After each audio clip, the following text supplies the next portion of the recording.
তাহাজ্জুদের সিজদায় গিয়ে একটি দোয়া পড়ুন, আল্লাহর কসম করে বলছি আপনার মনের সব আশা পূরণ হয়ে যাবে।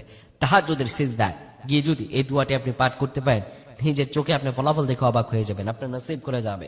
অভাব ঋণগ্রস্ত আছেন, সংসারে টানাপোড়েন, বিভিন্ন মারাত্মক বিপদ আছেন, ইন্টারভিউ দিচ্ছেন, ইন্টারভিউর পর ইন্টারভিউ, কিন্তু চাকরি হচ্ছে না, আজকে আপনি এই দোয়াটি পড়ুন, আজকেই তাহাজ্জুদের সময় এই দোয়াটি আপনি পাঠ করেন, আল্লাহ তাআলা আপনার নসিব খুলে দেবে।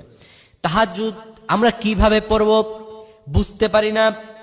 তাহাজ্জুদের সালাত এমন একটি সালাত, রাতের গভীরে আল্লাহ রাব্বুল আলামিন বান্দাকে ডেকে বলেন, বান্দারে ওঠো, তোমার কি প্রয়োজন? উদউনি আস্তাজিব লাকুম, আমার কাছে চাও, আমি আল্লাহ তোমারে দিয়ে দিব।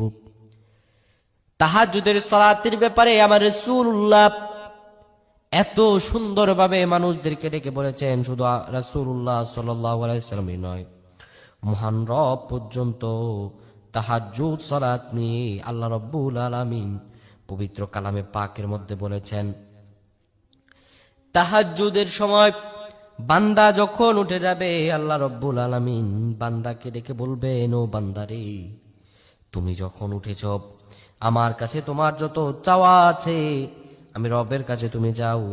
আল্লাহ রাব্বুল আলামিন বলেন, বান্দা যখন চাইবে আমি সঙ্গে সঙ্গে বান্দার দোয়াকে কবুল আর মঞ্জুর করে দিব, যখন বান্দা আমার কাছে চাইবে। তাহাজ্জুদের সালাত আপনি 2 রাকাত